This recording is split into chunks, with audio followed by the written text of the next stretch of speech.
반갑습니다. 구구스포츠 유레카입니다. 오늘도 근거 있는 분석을 여러분께 전해드리도록 하겠습니다. 구독과 좋아요 부탁드립니다. 이번 영상에서는 월드컵 예선 두 경기를 준비했습니다. 저희 경기 분석에 앞서서 국내 최대의 정보모방을 무료로 초대해드리고 있습니다. 영상 아래 고정 댓글 클릭 후 메시지 주시면 무료로 초대해드리고 있으니까요. 많은 참여 바랍니다. 첫 번째 경기는 칠레 대 에콰도르의 월드컵 예선 일정입니다. 17일 오전 9시 15분 칠레의 홈인 에스타디오 산 카를로스 대 아포킨도에서 펼쳐지는 경기인데요. 먼저 홈팀 칠레에 대해 분석해드릴게요.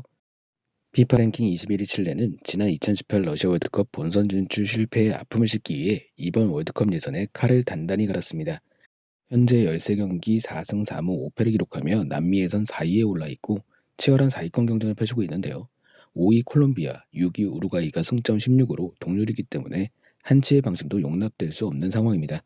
칠레는 이번 11월 A매치 일정을 위해 산체스, 바르가스, 비달, 메델, 이슬라, 베냐, 마리판, 브라보 등 주요 선수들을 모두 불러 모았는데요. 미드필더 아랑기스가 부상으로 소집되지 못했고 공격수 브레레턴과 수비수 로코가 징계로 이번 경기에 출전하지 못한 건 아쉽지만 최근 분위기는 최고조에 달합니다. 지난달 파라과이, 베네수엘라와 2연전에서 모두 승리했고 지난 주말 파라과이 원정에서 1대0으로 승리하며 3연승 행진을 기록 중인데요. 예선 초반 1승밖에 거두지 못한 것을 감안하면 완전히 예전의 모습을 되찾았다고 볼 수 있습니다. 파라과이전에서 활약했던 브레레턴과 로코의 공백만 잘 메운다면 충분히 분위기를 이어갈 수 있다고 보여집니다. 다음은 원정팀 에콰도르에 대해 설명드릴게요. 피파 랭킹 55위의 에콰도르 역시 지난 2018 러시아 월드컵 본선 무대를 밟지 못했습니다. 최근 코파 아메리카에서도 8강까지밖에 오르지 못하면서 남미 내에서도 경쟁력이 떨어졌다는 평가를 받고 있는데요. 하지만 현재 남미 예선에선 꿋꿋이 잘 버티고 있는 모습입니다. 현재 6승 2무 5패 승점 20점을 기록하며 브라질과 아르헨티나에 이은 3위 자리를 지키고 있는데요. 4위 칠레와 격차가 4점으로 벌어져 있기 때문에 올해까진 3위 자리를 확보해 놓은 상황입니다. 하지만 3개 팀이나 뒤를 바짝 쫓고 있기 때문에 안심할 수는 없는데요. 에콰도르는 이번에도 에이스 발렌시아를 선발하지 않았고 카이세도, 구루에조, 파레치아도, 멘데즈, 아르볼레다, 에스투피냔, 도밍게스 등으로 11월 일정을 치르고 있습니다. 과거에 비해 확실히 스쿼드의 경쟁력은 떨어져 보이지만 지난 12일 베네수엘라와 홈경기에서 1대0으로 승리하며 저력을 과시했는데요. 다만 예선 초반에 비해 승률이 조금씩 떨어지고 있다는 점이 흠이며 이번 칠레 원정이 본선행의 최대 승부처가 될 수 있다는 평가입니다. 중요한 경기에서 에콰도르 대표팀 최다 득점자 발렌시아가 없는 공격의 아쉬움을 극복할 수 있을지 미지수입니다. 칠레와 에콰도르는 지난 9월 첫 번째 맞대결에서 0대0으로 승부를 가리지 못했습니다. 당시 에콰도르의 홈에서 열린 경기였는데요. 이번은 칠레의 홈에서 경기가 펼쳐지기 때문에 다소 다른 결과가 예상됩니다.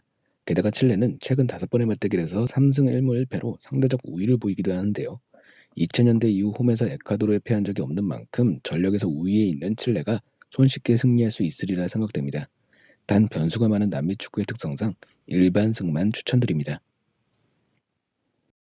두 번째 경기는 베네수엘라 대 페루의 월드컵 예선 일정입니다. 17일 오전 6시 베네수엘라의 홈인 에스타디오 올림피코 데라 UCV에서 펼쳐지는 경기인데요. 먼저 홈팀 베네수엘라에 대해 분석해드릴게요. 피파 랭킹 52위의 베네수엘라는 남미에서도 최약체 팀 중 하나로 평가됩니다. 역사상 월드컵 출전 경험도 전무하며 올해 치러진 코파 아메리카에서 조별리그를 통과하지도 못했는데요. 현재 13경기를 치른 남미 예선에서도 2승 1무 10패로 최하위에 머물러 있고 사실상 본선행은 힘든 상황입니다. 스쿼드에서도 약한 전력이 그대로 드러나는데요. 다른 남미 팀들과 다르게 유럽 주요 리그에서 뛰는 선수는 토리노의 링콘, 그라나다의 마치스, 파르마의 오소리오, 골키퍼 파리네스뿐입니다. 현재 선발된 선수 중에서도 최다 득점자가 7골의 마치스일 정도로 공격력이 최대 약점으로 평가되는데요. 주전 공격수 아리스트 기에타도 A매치 26경기 출전에 한 골밖에 기록하지 못하고 있습니다. 그 결과 이번 남미 예선에서도 13경기 단 8골밖에 넣지 못했습니다. 최근 흐름도 좋지 않은데요. 지난 9월 이후 치러진 최근 7번의 A매치에서 1승 6패라는 최악의 성적을 거뒀습니다. 사실상 베네수엘라가 승리하는 경기는 이변이라고 볼 수 있습니다. 다음은 원정팀 페루에 대해 설명드릴게요. 피파 랭킹 24위의 페루는 지난 2018 러시아 월드컵을 통해 36년 만에 월드컵 본선 무대를 밟았을 정도로 최근 월드컵과 인연이 없었습니다. 그만큼 남미 예선을 통과하는 것은 바늘구멍을 통과하는 것과 같았는데요. 그래도 최근 남미 내에서 활약은 인상적이었습니다. 2019 코파 아메리카에서 결승까지 오르는 기적을 일으켰고 지난 여름 코파 대회에서도 4강에 진출했는데요. 하지만 이번 카타르 월드컵 남미 예선에선 들쑥날쑥한 결과를 반복하면서 본선행을 장담하지 못하는 상황입니다.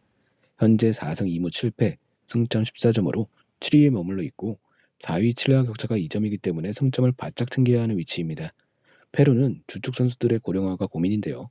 37세의 파르판이 여전히 중심을 잡고 있고 라파둘라, 요툰, 카리오, 아드빈콜라, 라모스, 잠브라노, 코르조 등 30대 선수들이 즐비합니다. 또 다른 37세 마티앙 공격수 게레이로가 부상으로 소집되지 못한 걸 아쉬워할 정도로 세대 교체에 실패했는데요. 내부적인 문제를 안고 있지만 지난 10일 볼리비아와 홈 경기에서 3대0 완승을 거두며 분위기를 끌어올렸습니다. 페루는 지난 9월 홈에서 치른 베네수엘라 첫 번째 맞대결에서 1대0으로 승리했습니다. 페루는 앞서 말했듯이 약팀을 상대로는 확실히 강한 면모를 보여주고 있는데요. 다만 페루에게도 크나큰 약점이 있습니다. 바로 원정 성적인데요. 최근 원정 3연패를 기록 중이며 이번 남미 예선 원정 6경기에서도 단 1승밖에 챙기지 못하는 약점을 노출했습니다. 베네수엘라가 전력에서 상대적으로 밀린다는 평가이지만 몇몇 선수들 외에는 큰 차이가 없는 만큼 팽팽한 경기를 만들 수 있다고 생각되며 베네수엘라의 플러스 1 핸디승을 안전하게 가보겠습니다. 자, 오늘은 월드컵 예선 두 경기를 분석해드렸습니다. 언제나 스포츠의 100%는 없습니다. 선택은 여러분의 몫입니다. 더욱더 좋은 분석으로 찾아뵙도록 하겠습니다. 구독과 좋아요 한 번씩 눌러주시면 감사하겠습니다. 국내 최대 정보 모방 무료로 초대해드리고 있으니까 영상 아래 고정 댓글 클릭 후 메시지 주시면 초대해드리도록 하겠습니다. 지금까지 구구스포츠였습니다.